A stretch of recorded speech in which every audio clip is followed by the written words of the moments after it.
உங்களுக்கு ஞாபகம் இருக்கிறதா ஜோதா பேகம்? ஒருமுறை தாங்களும் இவ்வாறே ஆமீரில் இனிப்புகளை வழங்கினீர்கள்.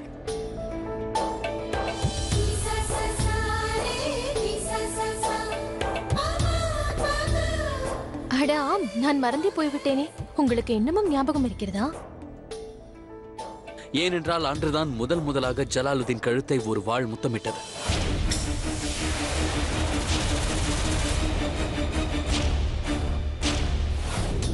நீங்கள் என் தலையை வெட்டி இருப்பீர்கள். ஷேன்ஷா, அப்பொழுது இருந்த சூழ்நிலை வேறு, இப்பொழுது மாறிவிட்டது.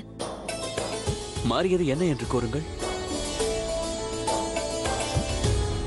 இப்போதெல்லாம் என்னை நினைத்தால் என்ன தோன்றுகிறது?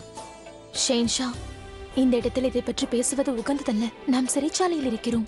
குறைந்தபட்சம் இதையாவது கூறுங்கள். ஒருவேளை அன்றே உங்களுக்கு தெரிய வந்திருந்தால், அதாவது காளி மாதாவின் காலில் யார் தலையை போட வேண்டுமோ அது நான் தான் என்று தெரிய வந்திருந்தால் தாங்கள் என்ன செய்திருப்பீர்கள்?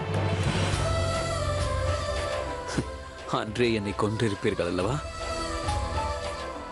எப்பொழுது கூட உங்களை கொன்றுவிட வேண்டும் என்றுதான் தோன்றுகிறது. என்ன?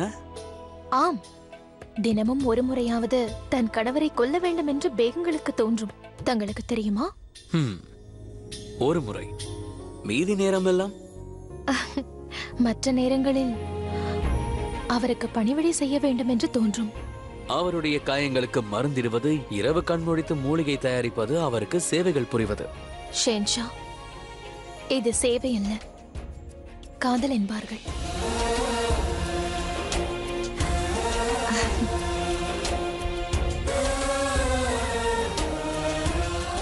கணவனை தன் வழிக்கு கொண்டு வருவதற்காக மனைவி தன் கணவனுக்கு வலியை தருகின்றாள். அவர் வழிக்கு வந்த பிறகு அவள் அவரை நெருங்குவதற்காக ஏற்படுத்திய வலிகளை நீக்க முயற்சி செய்கிறாள். மற்றவர்களை பற்றி எதற்கு ஜோதா பேகம்? விட்டு தள்ளுங்கள். தாங்கள் என்னை பற்றி நினைப்பதை கூறுங்கள். ஷேன்ஷா, வஸ்திரத்தை நெய்பவர் எம்முறை சரியாக தைக்கவில்லை. இதை சரி செய்து கொள்ளுங்கள். மிகவும் அழகாக இருக்கிறீர்கள். பேச்சை மாற்றுவதில் உங்களை மீற முடியாது ஜோதா பேகம். உங்களிடம் கேட்ட கேள்விக்கான பதிலை தாங்கள் இப்போது வரை எனக்கு அளிக்கவே இல்லையே. பதிலை கூறுங்கள். தாங்கள் என்னை பற்றி என்ன நினைக்கிறீர்கள்? எல்லா கேள்விகளுக்கும் பதிலளிக்க மாட்டேன். சில கேள்விகளுக்கு நீங்கள் தான் பதிலை தேட வேண்டும். செல்வோமா?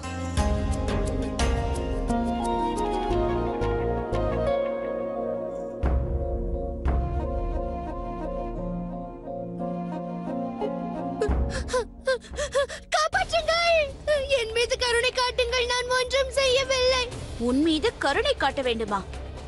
ஷெஹன்ஷாவை நீ கொல்ல முயற்சி செய்தவள். இன்று ஷெஹன்ஷாவின் திருமண நாள். அதனால் இந்த சாட்டையால் உன்னை மீண்டும் மீண்டும் அடித்து ஷெஹன்ஷாவை சந்தோஷப்படுத்த போகிறோம். இல்லை இல்லை, என்னை விட்டு விடுங்கள். நான் ஒன்றும் செய்யவில்லை. எதற்காக இப்படி செய்கிறீர்கள்?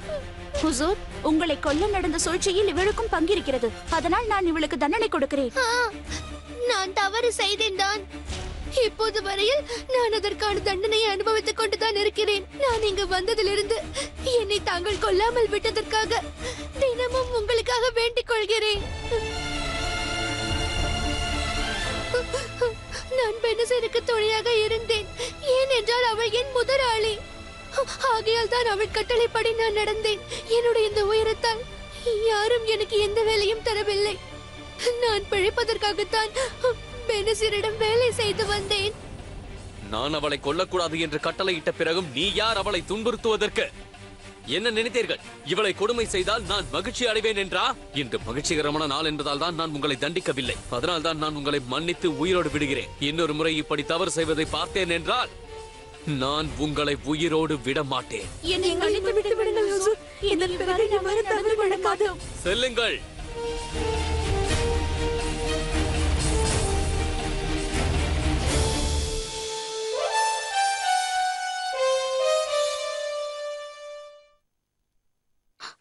வேண்டாம் பேகம் சாய்பா, எனக்கு கருணை காட்டாதீர்கள். உண்மையில் நான் ஒரு குற்றவாளி. நான் உன்னை குற்றவாளியாக பார்க்கவில்லை. சூழ்நிலையின் காரணமாகத்தான் நீ அவ்வாறு நடந்து கொண்டாய். ஜோதா பேகம் சரியாக கூறுகிறார். அதனால் நான் இவரை விடுதலை செய்ய கட்டளையிடுகிறேன். அதே போல் இவர் பிழைப்பதற்கும் தேவையான ஏற்பாடுகளை பார்த்து செய்து விடுங்கள். நான் உனக்கு 2வது அவகாசம் கொடுக்கிறேன். ஏனென்றால் என்னை திருத்திக் கொள்ள எனக்கும் இன்னொரு அவகாசம் கிடைத்தது.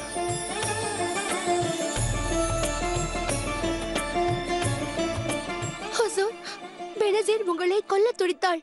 ஆனால் தாங்கள் என்னை விடுவிக்க நினைக்கின்றீர்கள்? நீ செய்த தவறிற்கு ஏற்கனவே அதிக தண்டனையை அனுபவித்து விட்டாய்.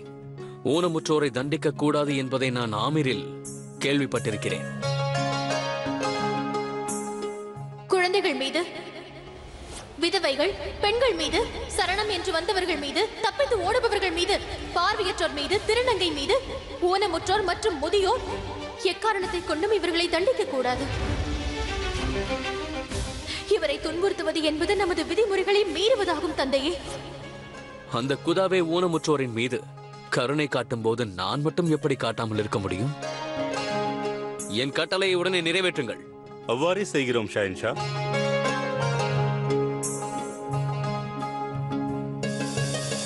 அந்த குதா உங்கள் இருவர் மீது எப்போதும் கருணை மழை பொழிய வேண்டும். அவருடைய ஆசீர்வாதம் எப்போதும் உங்களுக்கு கிடைக்க வேண்டும். நான் வாழும் காலம் வரை உங்கள் இருவருக்காகவும் பிரார்த்தனை செய்வேன். ஷஹன்ஷா அவர்கள் வாழ்க, ஜோதா பேகம் வாழ்க.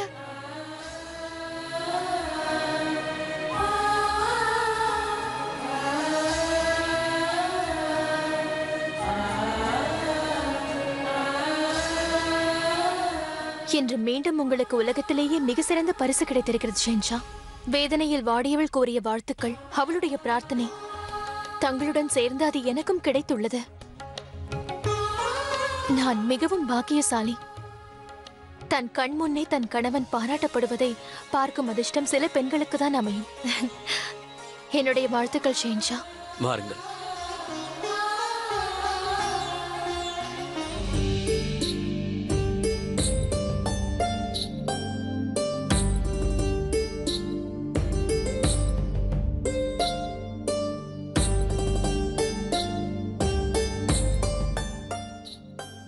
என்னவாயிற்று ஷென்ஷா? நின்று விட்டீர்கள். என்னவாயிற்று?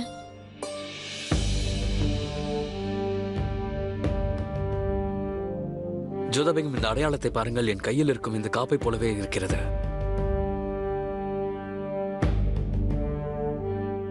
இதை பார்க்கும்போது கான் பாபா எனக்கு கூறியது ஞாபகம் வருகிறது. சிறைச்சாலையில் உள்ளே ஒரு ரகசிய பாதை இருக்கிறது என்று அவர் கூறினார். இது அதுவாகத்தான் இருக்கும். உண்மையாகவே இங்கு ரகசிய பாதை இருக்கின்றதா? நீங்கள் இவ்வளவு ஆவல் காட்டுவது எனக்கு பிடித்திருக்கிறது. கூறுங்கள் ஷென்ஷா, இந்த பாதை எங்கே செல்கிறது? என் கேள்விகளுக்கு தாங்கள் பதில் கூறவில்லை. உங்கள் கேள்விக்கு மட்டும் நான் பதில் கூற வேண்டுமா?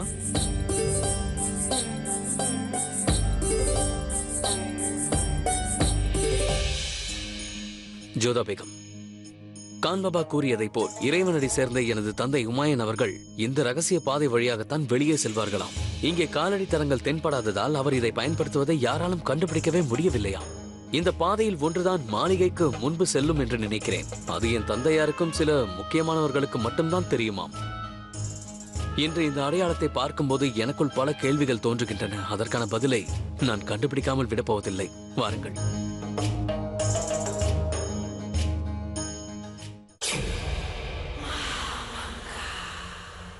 அனைத்தும் தயாரா? அப்படியென்றால் என் வேலையை நான் ஆரம்பிக்கலாம்.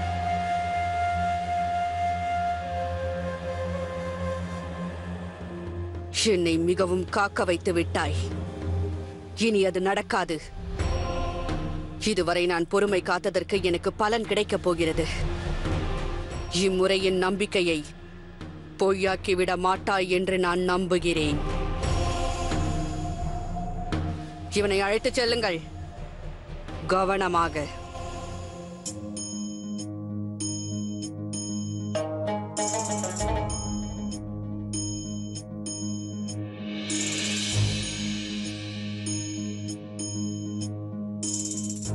எனக்கு தெரிந்த வரையில் இந்த சுரங்கத்தில் தான் எனது தந்தையார் எதிரிகளிடமிருந்து தப்பிக்க மறைந்திருப்பார் என்று நினைக்கிறேன்.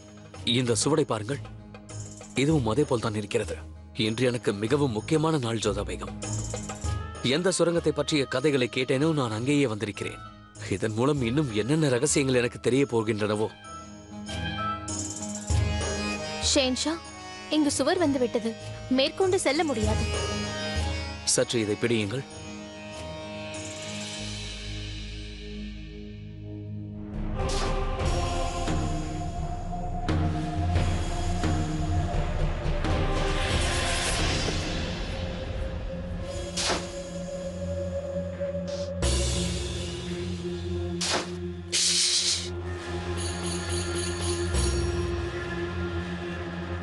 சுவற்றுக்கு பின்னால் யாரோ இருக்கிறார்கள். சத்தம் போடாதீர்கள்.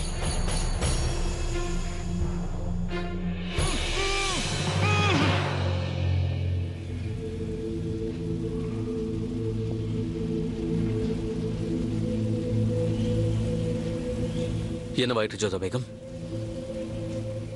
ஷேன்ஷா, எனக்கு யாரோ ஒருவருடைய குரல் கேட்பது போல் தோன்றியது. யாரோ அழுத்தி பிடிக்கும் போது ஏற்படும் ஓசையை போல.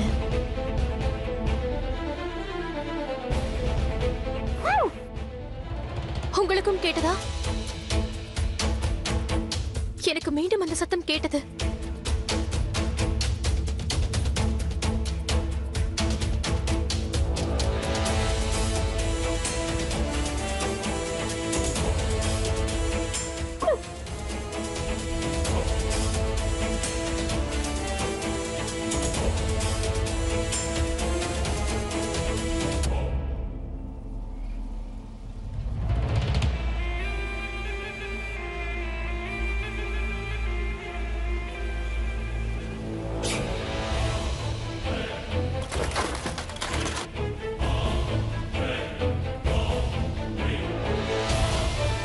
இங்கு யாரும் இல்லை ஜோதா பேகம்.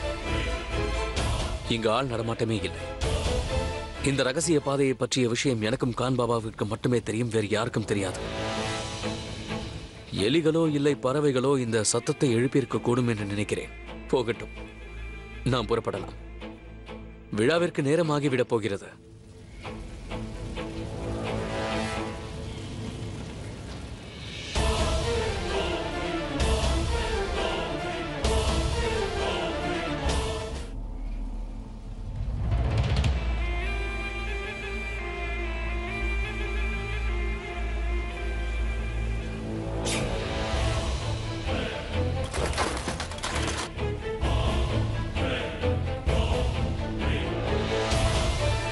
இங்கு யாரும் இல்லை ஜோதா பேகம். இங்கு ஆள் நடமாட்டமே இல்லை. இந்த ரகசிய பாதையை பற்றிய விஷயம் எனக்கும் கான் பாபாவிற்கு மட்டுமே தெரியும், வேறு யாருக்கும் தெரியாது. எலிகளோ இல்லை பறவைகளோ இந்த சத்தத்தை எழுப்பியிருக்க கூடும் என்று நினைக்கிறேன். போகட்டும், நாம் புறப்படலாம். விழாவிற்கு நேரமாகிவிடப் போகிறது.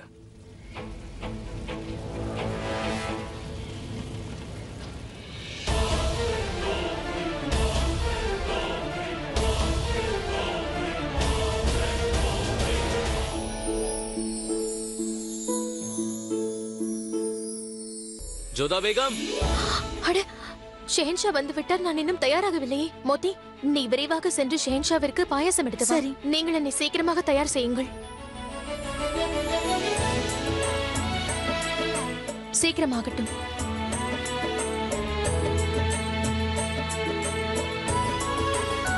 ஜோதா பேகம்.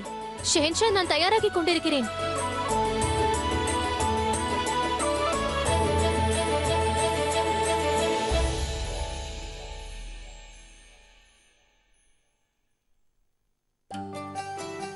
என்ன இது ஜோதா பேகம்? நான் உங்களை அழைத்துக் கொண்டே இருக்கிறேன், நீங்கள் இன்னும் தயாராகவே இல்லை.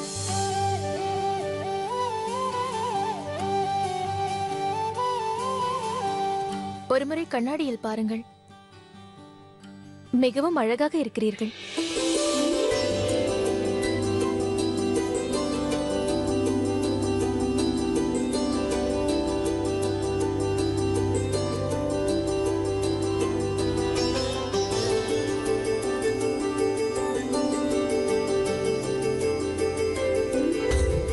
தனது பேகம் இவ்வளவு அழகாக இருக்கும்போது கணவனும் நன்றாக அலங்காரம் செய்து கொள்ள வேண்டும். அப்போதுதான் பிறர்கள் பார்க்கும்போது அவரையும் சற்று கவனிப்பார்கள்.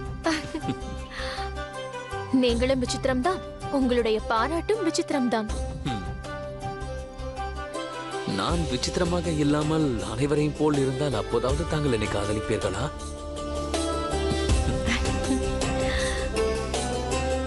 ஜோதா பேகம், இன்று உண்மையிலேயே மகிழ்ச்சிகரமான நாள். நான் இதை மறக்க முடியாதது போல் செய்ய போகிறேன்.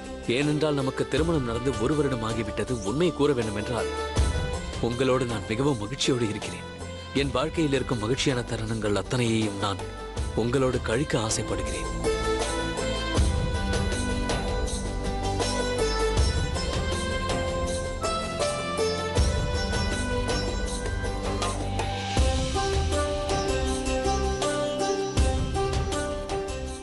ஷெனாஸ், நில் ஷெனாஸ், இது விளையாடும் பொருள் அல்ல. சொன்னால் கேள், நில். ஷேனாஸ், நீயா?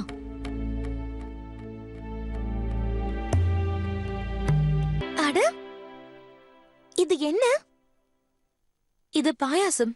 செயின்ஷா அவர்களும் ஜோதா பேகம் அவர்களும் உண்பதற்கு. அப்படியா? அவர் என்றால் நானே ஊட்டுகிறேன். ஷெனாஸ், நில்.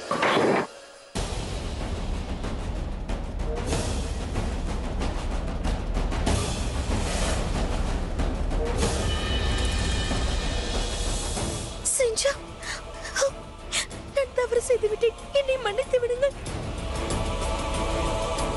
என்னை மன்னித்து விடுங்கள். எனக்கு தண்டனை கொடுத்து விடாதீர்கள் செயின்ஷா. ஜோதா பேகம், நான் உங்களோடு தனிமையில் பேச விரும்புகிறேன். ஷேனாஸ், இங்கிருந்து செல். செயின்ஷா, என்னை மன்னித்து விடுங்கள். ஷெனாஸ், வா. செயின்ஷா. ஜோதா பேகம், ஷேனாஸ் பைத்தியம் அல்ல, மனதளவில் குழந்தைதான் என்பதை நான் ஒப்புக்கொள்கிறேன். ஆனால் என்ன செய்தார் என்று பார்த்தீர்களா? அவர் என்ன செய்கிறார் என்பது அவருக்கே தெரியாது. ஆனால் தெரியாமல் மற்றவர்களுக்கு தீங்கு இழைத்துக் கொண்டிருக்கிறார். அதனால் அவர் விழாவிற்கு வர வேண்டாம். ஷேன்ஷா, இந்த விஷயத்தை நான் உங்களிடம் முன்பே கூறிவிட்டேன்.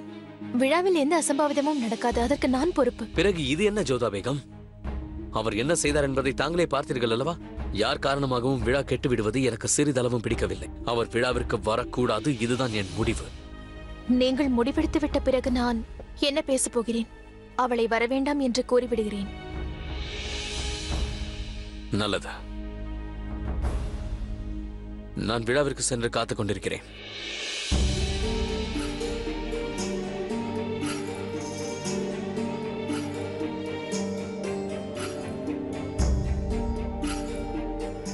அனைத்து ஏற்பாடுகளும் நன்றாக இருக்க வேண்டும். எந்த குறையும் வந்துவிடக்கூடாது. புரிந்ததா? ஆகட்டும் ஹுசூர். சரி. அந்த குதா தங்களை எப்பொழுது என்னிடம் கொண்டு வந்து சேர்ப்பார் என்று தெரியவில்லை ஜோதா பேகம். யாரை என் நெஞ்சோடு அணைத்துக் கொள்ள வேண்டும் என்று நினைத்தேனோ அந்த நபருக்கு தனது கணவரின் ஓராண்டு நிறைவு பெற்ற திருமண ஏற்பாடுகளை நானே செய்து கொண்டிருக்கிறேன். என்ன யோசிக்கிறீர்கள்? திருமண விழாவை பற்றித்தான்.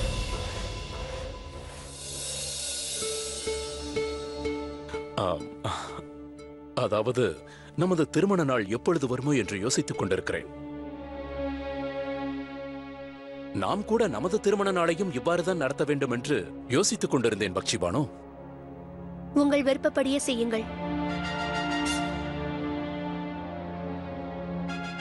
உங்களுடைய கையை விட்டுவிட்டு ஜோதா பேகத்தினுடைய கையை பிடிக்க வேண்டும் என்று எனது மனம் யோசித்துக் கொண்டிருக்கிறது.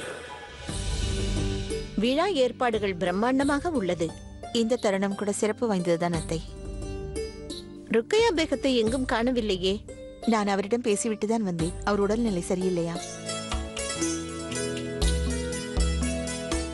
எச்சரிக்கை!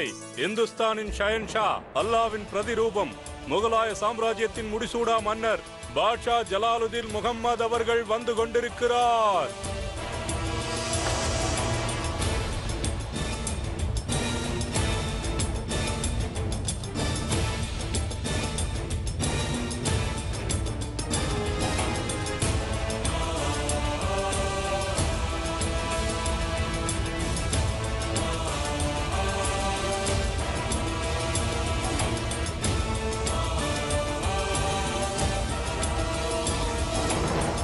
ஜோதா பேகம் அவர்கள் வந்து கொண்டிருக்கிறார்.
இந்த விழாவின் சத்தத்தை என்னால் கேட்க முடியவில்லை.